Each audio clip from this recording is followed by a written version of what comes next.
क्या आपने कभी सोचा है कि बिना इंटरनेट, बिना मोबाइल डेटा और बिना वाईफाई के रेडियो स्टेशन की आवाज़ हमारे स्पीकर तक कैसे पहुंचती है? क्या अब सिर्फ कुछ इलेक्ट्रॉनिक कंपोनेंट की मदद से अपना खुद का एफएम या एएम रेडियो रिसीवर बनाया जा सकता है? आज की इस वीडियो में हम एक ऐसा ही एएम या एफएम रेडियो रिसीवर को विस्तार से समझेंगे जो टीईए 5767 आईसी पर आधारित है। इस वीडियो के अंत तक आपको इस सर्किट के सभी कंपोनेंट्स और उसका नाम, सर्किट की वर्किंग और उसके उपयोग पूरी तरह समझ में आ जाएगा। तो चलिए शुरू करते हैं। सबसे पहले यह समझते हैं कि एएम और एफएम आखिर होते क्या हैं। एएम का मतलब होता है एम्पलीट्यूड मॉड्यूलेशन और एफएम का मतलब होता है फ्रीक्वेंसी मॉड्यूलेशन। रेडियो स्टेशन अपनी आवाज़ को इन सिग्नलों के माध्यम से हवा में प्रसारित करते हैं। हमारा रेडियो रिसीवर इन सिग्नलों को पकड़ता है और उन्हें पकड़कर वापस आवाज़ में बदल देता है। यही कारण है कि हम रेडियो पर गाने, समाचार और अन्य कार्यक्रम सुन पाते हैं। अब बात करते हैं कि सर्किट के सबसे महत्वपूर्ण भाग टीईए 5767 आईसी की। यह एक लोकप्रिय एफएम रेडियो रिसीवर आईसी है।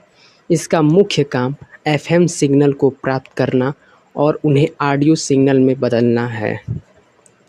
इस आईसी की खास बात यह है कि यह कम वोल्टेज पर काम करती है और बहुत कम बिजली खर्च करती है। इसका कारण इसका उपयोग पोर्टेबल रेडियो, डाई प्रोजेक्ट और इलेक्ट्रॉनिक्स लर्निंग प्रोजेक्ट में किया जाता है। अब सर्किट में उपयोग किए गए कंपोनेंट्स को देखते हैं। सबसे पहले टीईए 5767 आईसी, इसके बाद LM386 ऑडियो एम्पलीफायर आईसी, फिर कैपेसिटर, इंडिकेटर, पोटेंशियोमीटर, स्पीकर और एंटीना का उपयोग किया गया है। हर कंपोनेंट का अपना अलग कार्य होता है। कैपेसिटर्स फिल्टर और सिग्नल कॉपलिंग का काम करते हैं। इंडिकेटर ट्यूनिंग सिलेक्शन में मदद करते हैं। पोटेंशियोमीटर वॉल्यूम कंट्रोल के लिए उपयोग किया जाता है। स्पीकर अंतिम ऑडियो आउटपुट देता है। इमेज में दिखाए गए सर्किट डायग्राम पर समझते हैं। सबसे पहले एफएम एंटीना को देखें। यह एंटीना हवा में मौजूद एफएम सिग्नल को प्राप्त करता है। इसके बाद सिग्नल टीईए 5767 आईसी के आरएफ इनपुट तक पहुंचता है।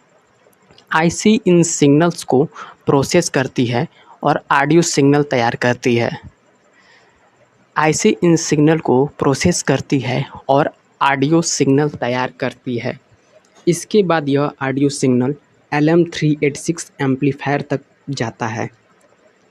LM386 इस सिग्नल को पावर बढ़ाता है ताकि स्पीकर में आवाज़ साफ और तेज सुनाई दे। फिर स्पीकर उस सिग्नल को साउंड में बदल देता है। इस प्रकार पूरा रेडियो रिसीवर काम करता है।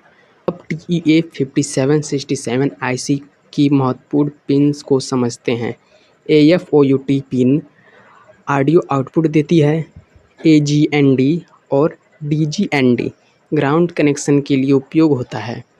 VCC पिन आईसी को पावर सप्लाई प्रदान करती है।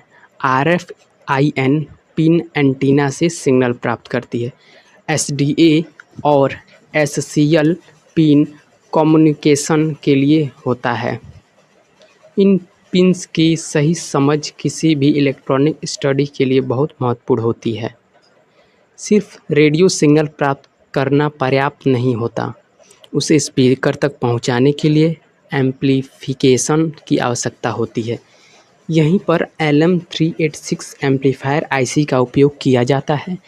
यह छोटे ऑडियो सिग्नल को एम्पलीफाई करके स्पीकर के लिए उपयुक्त बनाती है। इस आवाज़ में हम लाउड और क्लियर साउंड सुनाई देता है। इस सर्किट का उपयोग कई जगह किया जाता है, जैसे पोर्टेबल रेडियो प्रोजेक्ट, स्कूल और college project, DIY electronics project, electronics learning और होम रेडियो सिस्टम। यदि आप इलेक्ट्रॉनिक्स सीख रहे हैं तो यह प्रोजेक्ट आपके लिए बहुत ही उपयोगी साबित हो सकता है। इस प्रकार के रेडियो सर्किट बनाते समय कुछ बातों का ध्यान रखें। हमेशा अच्छी क्वालिटी का एंटीना प्रयोग करें। पावर सप्लाई 3 वोल्ट से 5 वोल्ट के बीच रखें। कनेक्शन को दोबारा चेक करें। नॉइज़ सोर्स से एंटीना को दूर रखें और सर्किट को शॉर्ट सर्किट से बचाएं।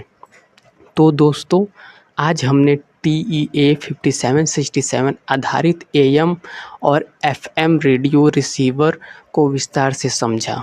हमने component, circuit diagram, pin description, working principle and application के बारे में जाना।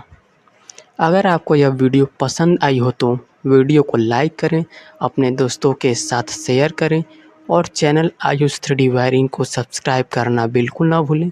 कमेंट करके बताइए कि अगली वीडियो किस इलेक्ट्रॉनिक सर्किट पर चाहिए। धन्यवाद, मिलते हैं अगली वीडियो में।